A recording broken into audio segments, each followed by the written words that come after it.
coyuntural antes de hablar de dos temas que hemos hablado con los candidatos en Bogotá, Gustavo Bolívar, que son inseguridad y movilidad, que en la encuesta Inbamer preocupa mucho a los bogotanos. Pero quiero tocarle un tema por su cercanía, como decía ahora, se dice de mí, al presidente Petro. Y es el tema que estamos hablando hoy con los panelistas. ¿Cómo entender que pese a que Estados Unidos hace un llamado fuerte, el gobierno Petro siga guardando silencio frente a la guerra y lo que ha hecho Hamás en el Medio Oriente? ¿Por qué ese silencio cuando allá hay dos familias de luto en Colombia por eso? Sí, lo que yo entiendo es que el presidente Petro quiere que la gente distinga entre Hamás, que es un grupo terrorista, sí, y los palestinos. Uh-huh. Y la lucha de los palestinos, que es legítima, son un país al que dejaron sin territorio por dárselo a otro. Y la lucha de Hamás, que es muy distinta, que es armada y que, como pudimos apreciar hace muy pocos días, infame, porque siempre que tú te metas con civiles, llámese grupo terrorista o estado terrorista, siempre que tú atentas contra civiles eres terrorista. Sí. Eso sí, no se puede uno salir de ese... Pero Gustavo, la pregunta ahí es, y hablamos ahora con Álvaro y con Pedro, es que fue un acto terrorista. Sí, claro. De un grupo que se llama Hamás. No es de los palestinos. No es de los palestinos. Y Colombia tiene relación con los dos Yo he estados. puesto este ejemplo. Sí. Por ejemplo, cuando un grupo de colombianos fue y mató a un presidente en Haití. Sí. Entonces otro país dice, vamos a invadir a Colombia. Exacto. Porque son unos asesinos, unos terroristas. No, es un grupo. O las FARC hacen una toma guerrillera acá y entonces van a decir, es que los colombianos son unos guerrilleros. No, es que ese grupo jamás no es Palestina. Es un grupo de Palestina. ¿Por qué no condenarlo, Gustavo? No, él lo ha condenado. Lo que pasa es que lo quieren obligar a decir las palabras exactas, pero él sí lo ha dicho. Necesitamos la paz entre Palestina y Israel. ¿Pero por qué no lo dice? Él lo ha condenado. Yo en el subtexto lo leo, pero sí debería ser un poco más explícito. ¿Usted digamos. piensa que debe ser más explícito?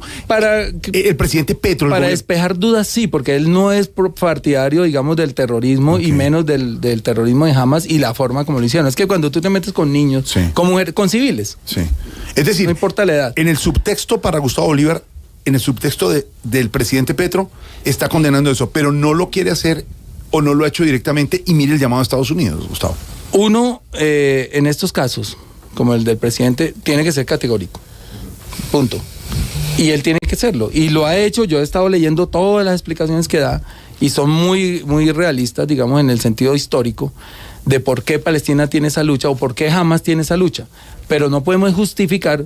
Ahora, si tú tienes un grupo pro algo, sí, y es armado como Hamás, pues enfréntese al ejército de Israel, no a los civiles. Claro. ¿Sí me entiende? Porque es una guerra. Pero digamos, desde estos micrófonos, Gustavo Bolívar le diría al presidente Petro, como candidato a la alcaldía de Bogotá, como hombre cercano del presidente Petro, le haría un llamado para que fuera más directo en condenar lo que hizo Hamás. Que lo haga más directo, pero él sí lo ha hecho. Yo repito que he estado leyendo cada uno de sus trinos y él lo que está condenando es la guerra y también, y lo condenamos desde aquí, lo que está haciendo Israel con un pueblo palestino de civiles, de niños, bombardeando indiscriminadamente.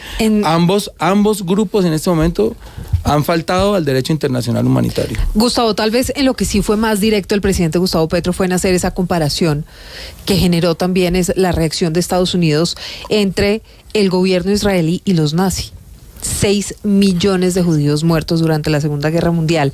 ¿Se equivocó tal vez el presidente Gustavo Petro o no se hizo entender con ese comentario haciendo esa comparación? Sí, no creo que no se hizo entender porque no hay un solo ser humano que hoy justifique el holocausto, menos nosotros. Es que parecería como si el presidente Gustavo Petro estuviera justificando ese holocausto. Es que han confundido antisemitismo, sí, con anti-israelismo, digamos, no quiero decir en esos términos que no son tan castizos, pero una cosa y otra cosa es otra. Nosotros lo que censuramos es que haya una fracción de ultraderecha dentro de Israel que quiera despojar totalmente de su territorio a quienes lo habitaban antes de que ellos llegaran. Sí. Y eso hemos visto como en la evolución de los mapas les fueron quitando espacio, les quitaron Jerusalén y los arrinconaron, y hoy los quieren sacar de Gaza, que es el único pedacito que les dejaron. Ya les dijeron, mañana se va 1 millón de personas de aquí o los bombardeamos. Tampoco. Entonces, uno no puede estar de acuerdo ni con el terrorismo de Hamás, terrible, ni con el terrorismo de Israel.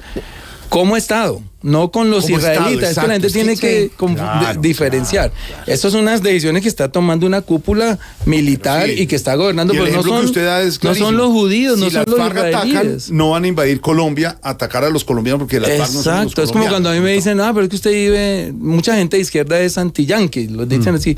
Digo, pero es que no es el gringo, no es la persona. Ustedes van a Estados Unidos, van a encontrar unas familias. Sí, el ciudadano, ¿no? El ciudadano tiene la culpa de lo que haga Trump, o lo que haga Biden, o lo que haga Ronald Reagan. Estos son cúpulas que están gobernando y que toman decisiones por todo un país.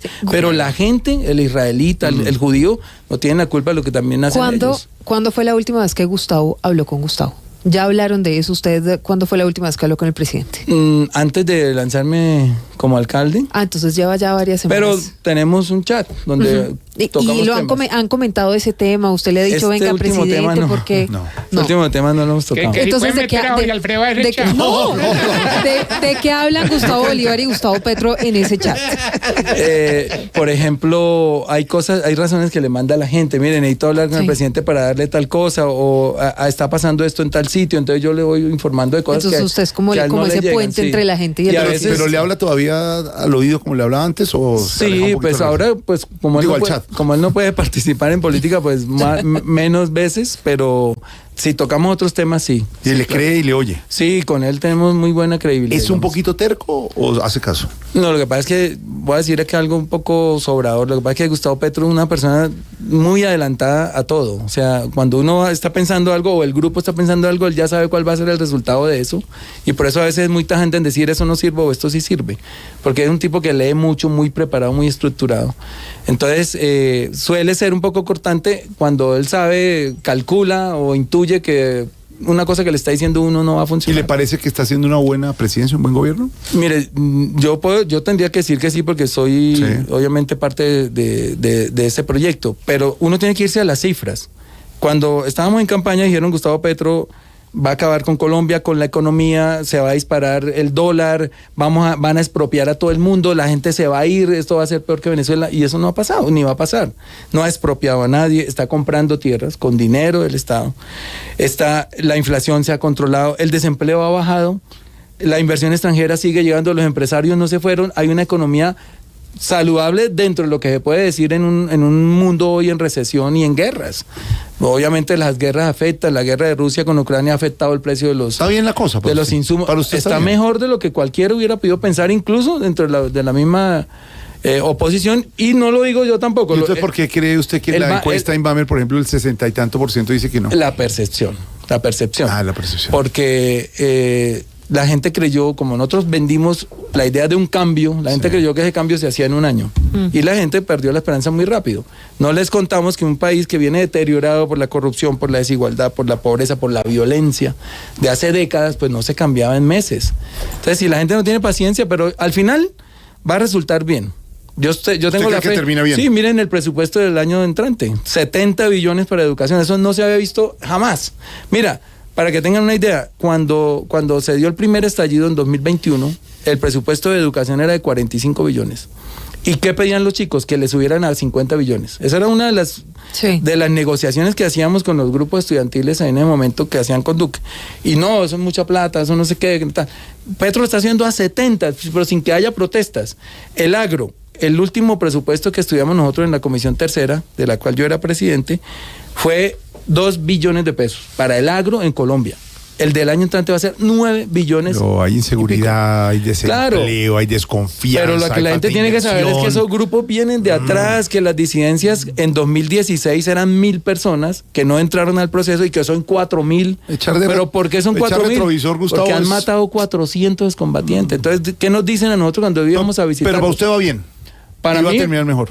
Oye, pudiera ir mejor, pero va bien y va Y lo mejor. de la encuesta es percepción. para Sí, usted. pero Sí. hablando un poco de los jóvenes, Gustavo, a usted tal vez lo asocia mucho con la primera línea y con los jóvenes, y en el discurso de posesión, o cuando ganó el presidente Gustavo Petro más bien, hace un poco más de un año, en esas elecciones de 2022, prometió sacar a los jóvenes de la primera línea de las cárceles.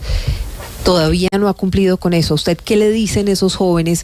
Muchos de ellos que tienen procesos judiciales encima, que siguen detenidos, y otros que están en la calle, pero que también de alguna manera pues se sienten un descontento. No sé si usted ha visto cómo cada vez hay más protestas, por ejemplo, en la Universidad Nacional. Los jóvenes no están contentos con ese tema de la educación hoy en Colombia. Bueno, mira, el tema de sacar los jóvenes de las cárceles, primero se pueden sacar los que no estaban, se pretendió sacar los que no estaban inmersos en un juicio o condenados. Sí. Un presidente no tiene poderes judiciales. Sí. Y él lo intentó tener una lista para tener unos gestores sociales, pero el fiscal se atravesó y dijo que no se podía, pero sí se hizo el intento. Pero como no tiene poderes judiciales un presidente, porque de lo contrario sería una dictadura. El decir sale de la cárcel o se mete pues ya, obviamente. Entonces el mensaje es, se hizo el intento. Se hizo el intento para esos jóvenes. Y se les ha prestado asesorías. Okay. Yo reuní a los jóvenes de primera línea con el ministro de Justicia, una reunión pública. Los reuní con el director general de la policía, porque hay que empezar a restablecer ese tejido entre la sociedad civil y lo institucional. Los reuní con el director del SENA, buscándoles posibilidades, pero nos hemos encontrado con un obstáculo judicial bastante grande, que es la fiscalía, que no entendió el proceso. Obviamente dentro del estallido social hubo actos ni siquiera vandálicos, sino criminales, que se están judicializando y ya hay condenados. Pero no hay un cambio ahí en el discurso suyo, porque puedo estar equivocándome, pero seguramente para la gente Gustavo Bolívar defiende o defendía incluso a esos que degollaron a un motociclista cuando iba, que le pusieron esos no. Yo defiendo el derecho a la protesta y defiendo los intereses de los jóvenes que estaban protestando. Por ejemplo, los de Suba pedían una universidad. Sí. ¿Cómo Suba, teniendo 1.300.000 habitantes, no tiene una universidad? No defiende la forma. Nunca he defendido ni el vandalismo ni la violencia. Ustedes pueden mirar, tengo 100.000 tweets en unos 14 años que tengo en esa red, y nunca yo he incitado a la violencia. Simplemente, pues obviamente, si hay un candidato y necesitamos volverlo vulnerable, pues busquémosle a ver de dónde le sacamos. Como no tengo actos de corrupción en mi vida, como no tengo familiares en la administración pública, no he sido clientelista, no he tenido, digamos, un prontuario de corrupción, pues entonces empiezan a buscar esas cosas. Una es que financió grupos terroristas. Sí. Primero, los primeras líneas no son grupos terroristas. Y lo segundo, no he financiado la primera línea. Yo lo que le compré fue unos cascos, ni siquiera con plata mía, sino de 4.800 personas que aportaron a una vaqui, porque los estaban matando. Y ahí está el resultado. Y les estaban sacando los ojos. Unas gafas. 103 jóvenes hoy no tienen ojos, incluido el nuevo viceministro de la Juventud. Viceministro que posesionó esta semana. Perdió un ojo en una protesta, y no es un terrorista. Vamos a seguir hablando con